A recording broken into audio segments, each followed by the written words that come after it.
নমো বুদ্ধায়। আপনাদের সবাইকে আমার চ্যানেল মাইন্ড লোটাসে স্বাগত জানাই। বন্ধুরা, আমরা সবাই খুব ভালো করেই জানি কোনো কিছুকে পেতে গেলে আমাদেরকে একটি নির্দিষ্ট লক্ষ্য তৈরি করতে হয়।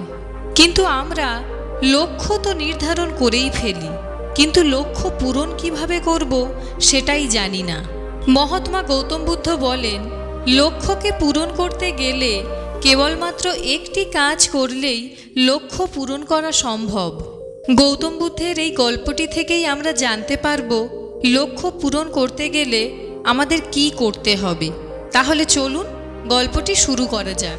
মহাত্মা গৌতম বুদ্ধ তার ভিক্ষুদের নিয়ে একটি ধর্মসভায় যাচ্ছিলেন। অনেকটা পথ চলার পর ক্লান্ত হয়ে ভিক্ষুরা বুদ্ধকে বললেন, হে গুরুদেব, যদি আপনি অনুমতি দেন তাহলে কোথাও একটু বিশ্রাম নেব।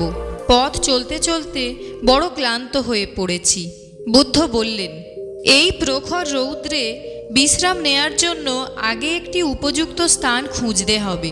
বিশ্রাম নেয়ার জন্য আশেপাশে তো কোনো গাছই দেখতে পাচ্ছি না। আরও কিছুটা পথ চলার পর তারা দেখতে পান একটি জমিতে একজন বৃদ্ধ কৃষক ও তার নাতি বীজ বপন করছে। তাদের জমির পাশেই একটি বড় বটগাছ ছিল, যেখানে ওই কৃষক ও তার নাতি বপনের জন্য বীজ রেখেছিল। বুদ্ধ ওই কৃষকের কাছে গিয়ে জিজ্ঞাসা করলেন, হে সজ্জন, আমরা কি এখানে কিছুক্ষণ বিশ্রাম নিতে পারি?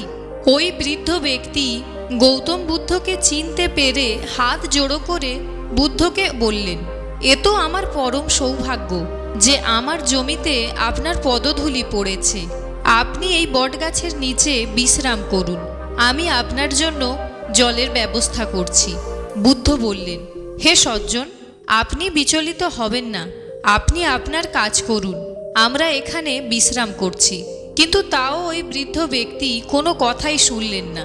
বুদ্ধকে কিছু ফল ও জল এনে দিয়ে আবার নিজের কাজে চলে গেলেন।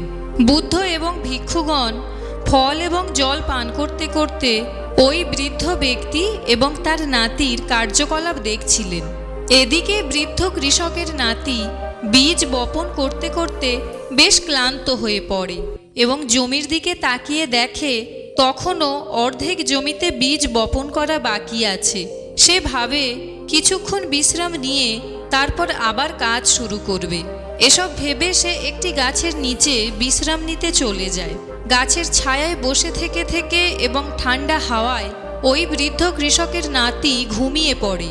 কিন্তু বৃদ্ধ কৃষক তখনও বীজ বপন করে যাচ্ছিলেন।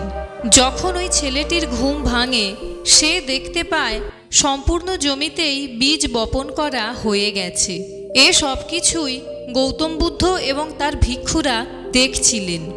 তখন একজন ভিক্ষু বুদ্ধকে জিজ্ঞাসা করলেন, হে গুরুবর, ওই কৃষক এতটা বৃদ্ধ হওয়ার পরও একটুও বিশ্রাম না নিয়ে কিভাবে একটা গোটা জমিতে একাই বীজ বপন করলো?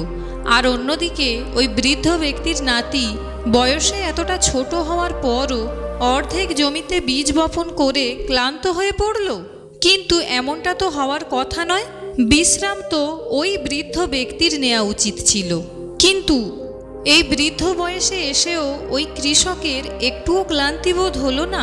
বন্ধুরা, আপনারা ভিডিও তো দেখে নেন, কিন্তু ভিডিওতে লাইকও করেন না আর চ্যানেলটি সাবস্ক্রাইবও করেন না।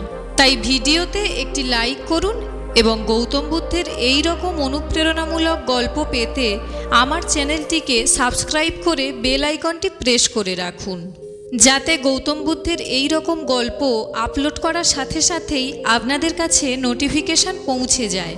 তাহলে চলুন শোনা যাক ভিক্ষুর প্রশ্নে বুদ্ধ কি উত্তর দিলেন।